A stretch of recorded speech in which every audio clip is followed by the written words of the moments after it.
Okay, let's go back to that kid thing for just a brief moment, because I think that's very important. Because my nephew actually had a bad experience with a dog because the dog did nip him.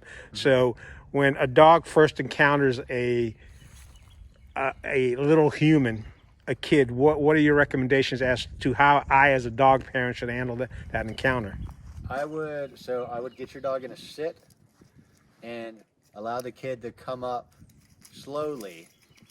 Like if they have a parent, you could talk to the parent and say, okay, can you get your kid to come up slowly? Some parents will comply. Some people will be like, why are you telling me how to direct my kid? But really, you want to control your dog's action because that's really all in your control of. So I get them to sit and then have the person approach.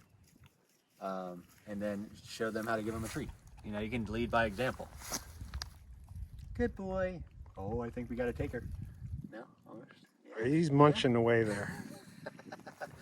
Okay, so yeah, controlling your dog's action, getting them in a sit, and then allowing the person to come up. But you don't want to let your dog come up to them first, because then they're not going to be able to distinguish between a kid, you, or another person. They're just going to learn, oh, I'm excited, I get to go up. Right. You want to be in control of that greeting. You're in control of your dog.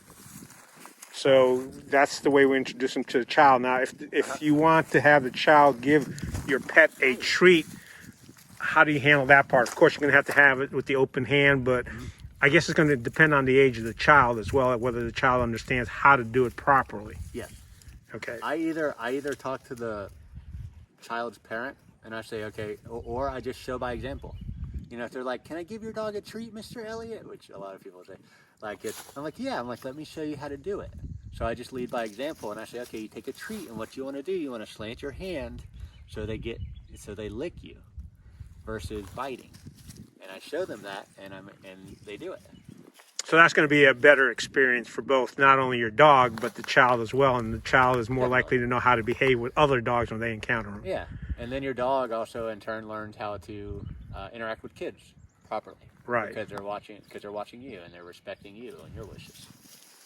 So that way you're controlling the situation. It's an overall good experience for just about everyone that way. So folks, I think that's really good advice when you've got a child and a dog, because hey, when I was a kid, I loved dogs and I think they loved me, but that's the way to do it.